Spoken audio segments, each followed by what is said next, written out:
Talk Sports fans? Welcome back to the channel. We got Amir, the Prince Albazi, joining us today. He's in the main event on August 2nd at the Apex. Amir, we really appreciate the time today, man, for coming on. You're a first main winner to ever come on the channel. We can't thank you enough. We know how much you grind and training, and we really just appreciate the time you're taking out of that to come on your show, man. Thank you so much, man. Thank you. That's there. So, but you kind of start things off, man. How's life going for you right now, and how's camp going? Tristan's up. Life going good. Camp is going very, very good. I'm excited to get back in the cage. The Arizona heat is on this time of the year, so it's a lot of sweaty training sessions, but otherwise it's all good. Just another training camp in the books, and I'm looking to show an improved version of myself. Yes, sir. And you always look better every time you step inside that octagon, especially training in Phoenix in the summertime. I feel like that gives you a huge advantage over other guys because that heat out there is different from what I've heard. Yeah. Nah, I feel good. I feel very good. That's awesome. That is awesome, man. Well, what does this mean for you for this to be your third native England level? You're obviously not a stranger to 5 round fights, so it's your third one in a row now. It's starting to become a routine athlete. Yeah. I almost forgot how it feels to do 3 rounders. Like not just 3 rounders, almost feels a bit too easy now. So this is the third one in a row, and I'm grateful for the opportunity that the UFC is looking at me as a main event fighter and a fighter that can also go in and fight for the title. Because when you do 5 rounders, you feel okay. It's a step up from the normal 3 rounders. Absolutely. Absolutely. And you have earned that. Glad you just brought that up because that was the next topic I wanted to talk to you about before we get into our fun questions that we've got, because we're not going to just sit here and be a normal UFC reporter. We got fun questions lined up. We've been doing that a lot lately. So obviously, you just mentioned the title. The flyweight title is on the line here in 2 weeks between Kai France and Pantoja. I know there's a lot of tension still there between you and Five. So does that run deep, and does that really bleed into all those city kickboxing? Especially with those two about to get into the octagon in 2 piece. I just wanted to hear you flying them on. But the ideal outcome is kind of like that final fight. So I want the submission to prevent that now. To be honest, it wasn't nothing personal. Kai France was just another opponent in my way. But it's the way stuff worked out, like happened as straight after the fight and what happened like weeks following the fight. So after the fight, he kind of congratulated me, said like, "Oh, good performance. I hope that performed better." I kind of was humble about it. Sure. I get it. Like I at that point, I didn't see the fight either. Fresh off that, I still think I won. To be honest, I think well, the casuals looking at the statistics doesn't mean shit. Like I've counted the punches myself, and compared to the statistics on the internet, they don't even make sense. So the punches landed, significant strikes, these kind of stuff. That's someone just clicking a clicker on the side. So you have to see the whole fight. For those people who saw the whole fight, saw that it's a close fight. But now people throwing robbery around like it's nothing. So after the fight, he made it like it was the biggest robbery in the history. If you really thought it was the biggest robbery, you should feel it already there in the cage when you congratulate me, see me backstage, being super cool about it. And I'm also not a big fan of Israel Adesanya. Like he came up trying to be like say some stuff, and I told him what I told him. I don't. Where I come from, we don't just bow our head down and don't say nothing. I told them how it is. So I'm not a big fan of them. So it is what it is. If you want to run the rematch, I'm here for it. I told him already before he took his last fight. I'm like, hey, if you want to do a rematch, I'm good. I know I'm better than you. I know I can beat you. And I fought with like a bad heart, like that I had to do surgery for after. So I know the fight would look completely different. So if he wants it, if he wins his next one and I win the next one, I wouldn't mind rematching that. I still think I need some more wins. I know Moreno is up there too, coming off a win. So I understand the situation. But hey, if the UFC wants it, and if Kara France wants it, ooh, I'm gonna celebrate good. Yes, sir. And that's definitely my ideal scenario here. I do hope Kai goes out there in 2 weeks, get it done, and then you step in the octagon on August 2nd, have a great performance, and then you guys fight each other. I think the UFC right now needs fights that are meaningful. It needs guys to step in the octagon and actually don't like each other a little bit. Obviously, you just have some good words to say about Kai after the fight. He's very humble, very respectful towards you. But then he started to kind of act like a different person after kind of rolled around. So I don't like that either. I think Guy acts way different in person. I do, over the phone or after they get people to the ear. And I'm glad you brought up Israel Adesanya too. He's not only got into a issue, he's got into a cop, and he was just seen talking crap about Team Hopley.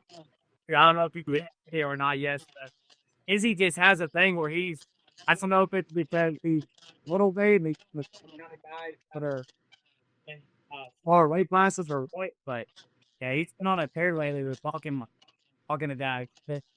Yeah, like he came up to me talking how it's all about respect. So I'm like, yeah, it's all about respect. I think he was just being salty from a comment I put after after he won over Alex Pereira. I had commented something on Instagram. First of all, if you're on that level, like you as a champ, like I don't even care about what comments people do. You're on the internet all day, so of course some people gonna say something. But apparently he took it to heart. So I just counted him with all the shit he was talking after the Kaikar Frost fight. It was the same thing. But I don't take it to heart. I get it. You're his teammate. Of course you're gonna have his back. So, but some people are like that. I'm not a big fan of of that guy. But we don't need to be fans of each other. Some people just don't gonna get along, and I guess I don't get along with those boys. I appreciate the insight on that, and I would freaking love that if you two got to step in the octagon towards the end of the year. That would be fucking fireworks, and I would love that matchup for you so much. And not only have an opportunity of winning the title, but to really solidify that you're a better fighter than Kai Car France. That would be so awesome. I'm like praying for that happening for you, man. But just to kind of switch the subject now a little bit, what's it mean for you to represent Iraq inside the octagon? And also, since this is big news, I saw that Austin Bashi was added to the August 2nd card today. So also, what does that mean to you as well? Yeah, it feels good to represent Iraq. I'm the first one from my country to actually represent and lift that flag inside the octagon. So it feels good to have that responsibility, and I hope a lot more people from my country can come in and do kind of what Khabib did for the Russians, for example. I wish I could do that one day. Oh, yes, sir. And I was actually telling Dominic today, your friend, that I got to get an Iraq flag before your next fight so I can represent you. That's amazing. Yeah, so I definitely got to get that now. I was talking to him about that the other day. I was like, we got to do. I give you one. I give you one. Oh, okay. I appreciate that, man. Yeah. Oh, I'm supposed to be doing something for work that day, but I'm just gonna wear it around me the whole day. Like I don't even care what else I'm wearing as long as I got the flag on to represent you, man. That's where I for sure. Well, what does that mean for Austin to be added to the card? I know you posted that on your social media today. So do you guys have a great relationship between each other? We spoke a bit. We spoke like I have some friends and family in Michigan where he's from, so we definitely gonna go out there and train someday. He's very good, very talented, still very young, have the whole future in front of him. So I think he's gonna be a problem in that division. For sure, and I believe so as well. I actually have family from Michigan too. So that's awesome. Michigan's a good place. So I can't wait for you guys to go up there and train together. That'll be so dope. But now, Amir, on this channel, we always ask fighters fun questions and where they really get to kind of show everybody their personality. Because you guys get asked the same shit over and over again, and I absolutely hate that for you guys. So now we're gonna get into the fun questions. Now that we got the easy questions out of the way, So before fighting, as a kid, what did you do growing up? And did you have like a favorite candy or something like that? Like I'm 24 years old, but I still eat candy. So did you have like a favorite candy or something like that growing up? Not necessarily all candy was good. Yes, So yes, love that. nothing really favorite, but what I did, man, I think I had a bit different childhood than I see kids now. You know, like I'm born '93, so in the '90s it was very different. We didn't really have the phones. Kind of came in a bit later, and at my age we didn't really have. So we went around doing a lot of stupid stuff. Like we played a lot of, you know, hide and seek, running around in the area, climbing stuff, climbing small cottages, see who can jump down. A lot of injuries. Uh, I like to open stuff up to see how it works. Actually, that I remember I was a bit different with that. So when I would see a radio, I always wondered, where's the sound coming from? And my family used to hate it because I would take a screwdriver and like open up everything to see where the sound comes from, and that was with kind of everything. Yeah. So, but I think a favorite for me, not a favorite, but I used to like a Snickers, a classic. Oh, Yeah. yes, sir. Me too. Too. Yeah. And that just shows you right there, like off his answer, no bullshit, guys. Like we just had a very similarity of candy and hide and seek. That is literally all me and my friends did. If we weren't bored of some sort, we were playing hide and seek, and that's where I got so fast. I really do feel like I got my speed from hide and seek. I did not want to be the person, not the other. That was the top. Yep. Sometimes I hide so good they stop playing and I can't find anyone. Stay there for 2 hours and I think as they still play, everyone went home. They couldn't find me. That's where me and you were different. I would always get caught, so I'd have to actually run, which sucked. I would hundreds of you, so that could have a little bit of a difference. But I just really hope that like opens up people's eyes. Like I'm from America. I'm born and raised here in America. You're from Iraq.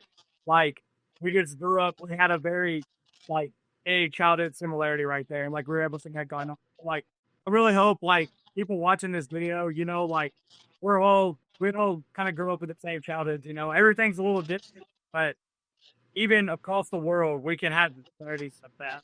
Well, that's Definitely. cool. I wasn't expecting you to say that answer, but that was awesome. I'm glad we were able to connect on something like that, man. That's so good. So, to get into the next topics, what is something fans that we find to learn about you? I know you're a big guy, this weekend, funny personality, but what's something that fans maybe know about? Okay. One thing many people don't know.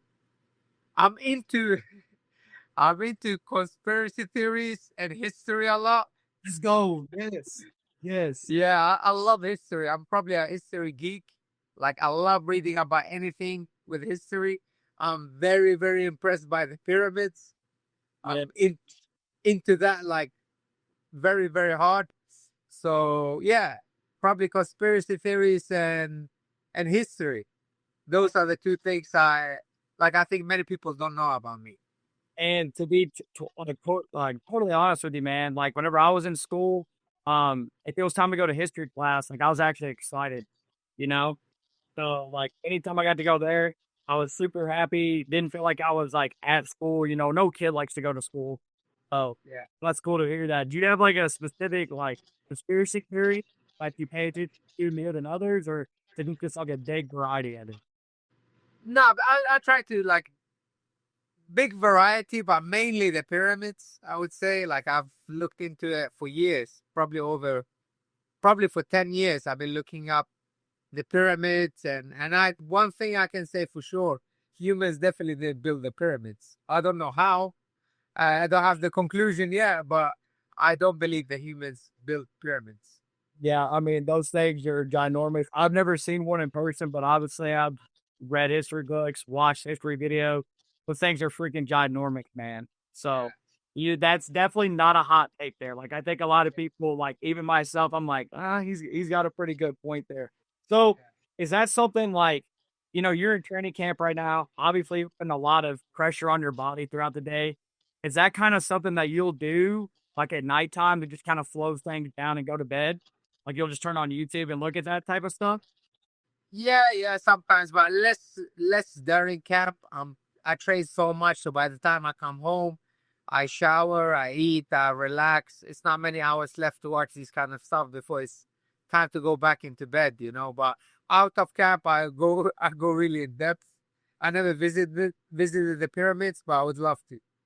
That is awesome. That is awesome. And I kind of knew you were probably going to say that because, like, to be honest with you, you're like probably the most hardworking person I've ever talked to. Like, no offense to anybody else I've ever talked to, but just to talk to you about your schedule whenever we first started messaging each other, I was like, this guy's just different. And, that's what it's going to take to get to that championship level. So that's cool, though. I'm glad. See, we're connected here, man. Like, you guys say Iraq, like, it's a lot of Yeah. similarities, man. It's more similarities than differences. Of course, everyone's gonna have like a bit of differences depending where you grow up and like stuff like that. But I think the similarities in the end of the day, we're all human, you know, we all have two arms, two legs, a heart, a brain, you know, so it's the same, but just different parts of the world. And that's what makes it nice too, you know, get to know people from different cultures, different ways of living, different experiences, and that's what makes life beautiful, I think.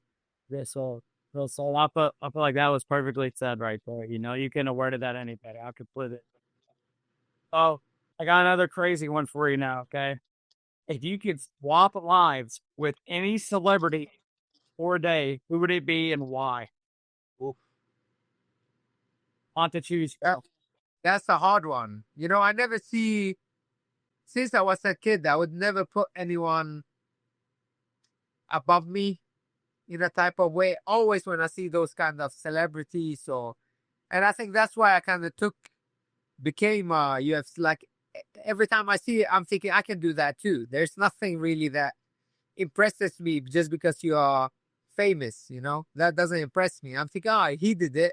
I can probably do that too. And same thing when I found the sport of MMA and saw the UFC fighters 17 years ago. I looked at it, I'm like, oh, I can do that too. I'm gonna get there. And here we are. But actually, I don't think I have anyone in mind that I would like to kind of switch with for a day. No one at least comes up in my mind right now. Hey, but that's a good teaching point to a lot of people. I feel like, they get so caught up in social media nowadays and looking at these famous people. And at the end of the day, like kind of what you just said, they are just regular people at the end of the day too. And I think the biggest message you just gave to the fans there was know your self worth. You know, like just because somebody has a certain amount of followers or how much money they make, like at the end of the day, you like can't put yourself down because you're not there yet. Like you can achieve that one day. So that was a thinking point. I hope everybody walking out goes home like, hey, well, you gotta know your worth. So I appreciate that answer. Even though you didn't answer what your pinnacle, you gave a better answer. So I appreciate that. All right. So this one is gonna have answers. You don't have it picked. One, you're gonna have to have them to survive. So if you got stranded on an island and could only bring three things, what would they be? Okay, definitely a pocket knife, and that can come handy. Yes. Something to light a fire with. Have you seen those like like a pack, like a starter pack to start a fire? Yeah, like a five, For that, like a yeah, lot. not a lighter, but like yeah, a lighter if I could, that would be a lot makes, but something that lasts maybe a bit longer. Okay. Okay. Yeah, like that type of thing. You kind of type of stone that starts the Yes. fire. Yes. Yeah, Okay. I that got. probably lasts me a lot longer than a lighter. And the Quran, my faith is important. So I always find a lot of answers in that book. Even if like I've read it, it always gives me a lot of answers. So that would be good three things. I can survive, I can read and improve myself. So I still hopefully rescue comes through. Yeah. So hopefully, like a helicopter, a ship, or somebody sees you, man. It's something I have to figure something out. Facts. I mean, like, I think your only chance there is like for the fire to be seen, but you've got the tools to do it. You kind of know what you're talking about there, so I feel like it could be done. Speaking of reading, is reading a big thing for you? Like, is there a certain time you read more than others? Like, maybe read more, like leading up to a fight, read more outside. Usually in the evening. And I always like to read. Like it's a bit more calming than watching something. Okay. Like I feel like reading is a kind of a different experience. So I prefer to read. And but I read mostly like nonfiction. So not so much fiction stuff, more nonfiction about sport, about everything in life. The Holy Quran, like the book for Muslims. So yeah, most of that kind of stuff. That's cool. And that's really neat to hear that because whenever you're reading a book, it's just you and that book. There's nobody else, commenting things or anything like that. Like it's just you and that book. So I feel like it's really good to like have that kind of one-on-one connection with that book whenever you read Right. that. So that's good. Cool to hear that, though, man. I got another one for you now. What is one fighter that you admire outside of your division currently? I know we kind of asked celebrity thing earlier, but if Yeah. you're you guy in the UFC that you admire that's not in the flyweight division, Uh, Not in the flyweight division. yeah, not in your division, not in your division. I would say Khabib, but just because the way he carried himself, Okay, and the way he carried himself through from just coming in to the UFC and also leaving and retiring on top and being one of the most famous guys in MMA, but never changed, you know? And you can see in a lot of people that they change when money, success comes, or they even change their lifestyle, which is understandable. Of course, everyone wanna change the way they live, but he's still the same guy. Always been a nice guy, good to his teammates, good to the people around him, and held good core values, and I admire that. yes, sir. I love that answer from you. I think Habib recently just built a very expensive gym in Dagestan. If I remember seeing that correctly. I don't know how long ago it was, but that just kind of go to show you that, whenever he had his time in the UFC, he was already putting money to the side to get back where he actually came from and to make stuff maybe better for people coming up that he didn't have in Russia. And he takes a lot of people don't know he takes care of the people around him a lot.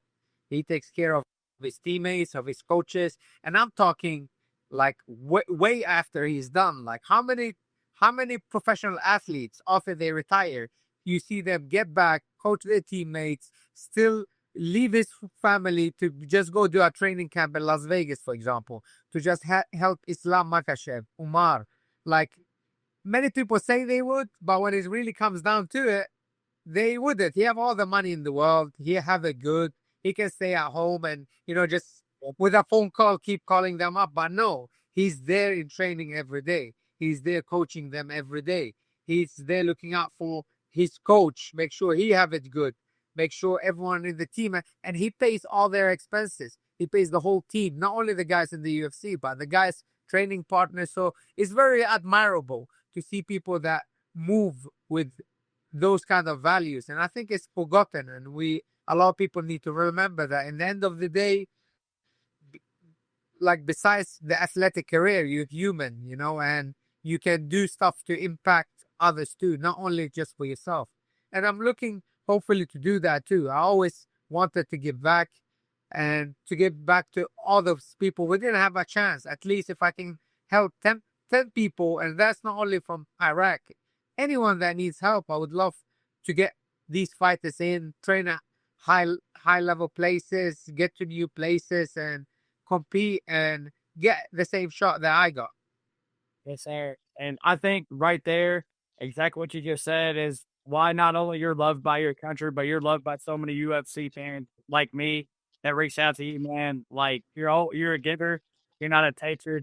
So it's one of those things where if you're gonna do it and you're bringing your people with you, man, I love to hear that. Have you by chance been able to meet Khabib before? Yeah, yeah, That is awesome. What year did you yeah. meet him? I met him like what was it? Like in Las Vegas when Umar had his last camp against Narab. Okay, so earlier this year, or maybe Yeah, earlier this year. Yeah, yeah. He comes from time to time to Vegas and super nice, super humble. I met him in Fight Island when I fought Zalgaz Magulov long time ago too. still super humble. The same guy, never changed, and I don't know him since he probably never changed since day one either, But I like how he is, take his time with everyone, speaks with like just the way he carries himself, And I think a lot of people like on the internet hate on him, but if you get to know the guy, you would love that guy. Yeah, and a lot of people on the internet, that are saying really bad things about him, they obviously probably would not say that to his face.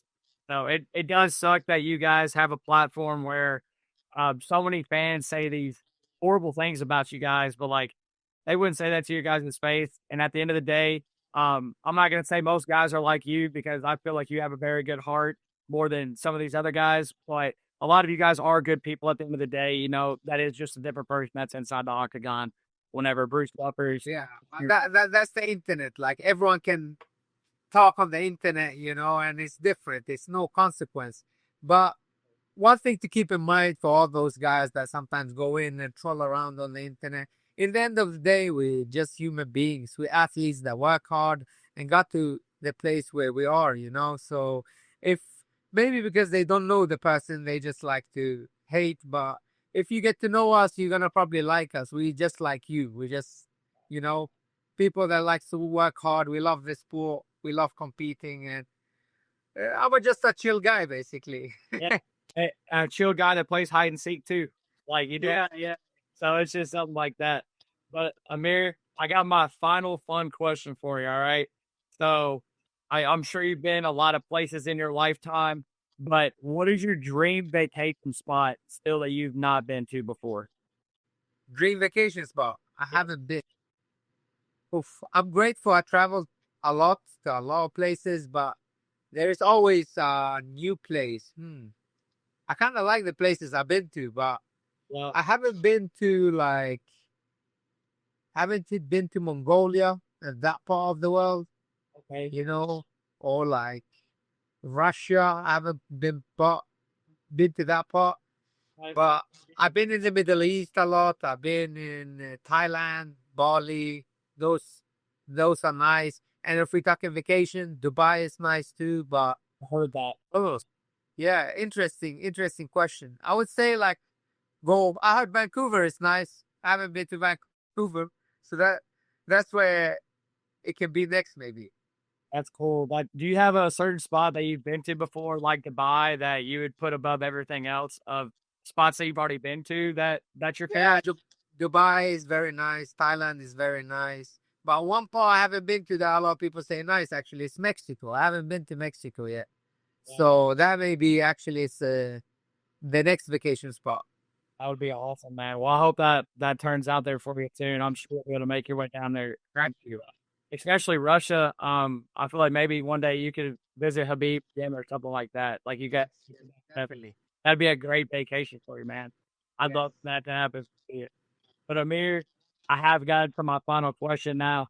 I ask all my guys this that are in camp. I just want to ask you now, what's the final message to the fans that are watching this video, but tune in on August 2nd to watch you get this W and then hopefully get that title shot at the end of this year and win that belt. Final message is don't blink. Like I've been working so hard for this fight, so hard. I didn't like how the Moreno fight went, obviously, and I really feel it wasn't. I couldn't show the real Amir Albazi in there. So I know a lot of people look at that fight and think, you know, he's not that good, but I'm looking to surprise you. I'm looking to show the real Amir Albazi, the one that was on a five-fight winning streak, that was a contender for the belt. So he's coming back, and August 2nd, we're putting on a show and put our stamp to be the next contender for the title. Yes, sir. And we can't wait to watch you get that W on August 2nd. Once again, Amir, we can't thank you enough, man, for coming on here. We know how much you grind and how much time you put into your craft, man. We can't wait to watch you get that W on August 2nd. And we can't wait to watch you get that title at the end of this year, hopefully against Kai Car France, man. I would love that fight. I think you got that'd be such a storyline for this year for 2025 for you and give you so much momentum going into next year. I really hope that happens for you, man. We're gonna be cheering for you right here, brother. Amir, Thank you so much, I'll bro. to everybody. Give him a hand. Put a W in the chat. And then on August, I get here to go.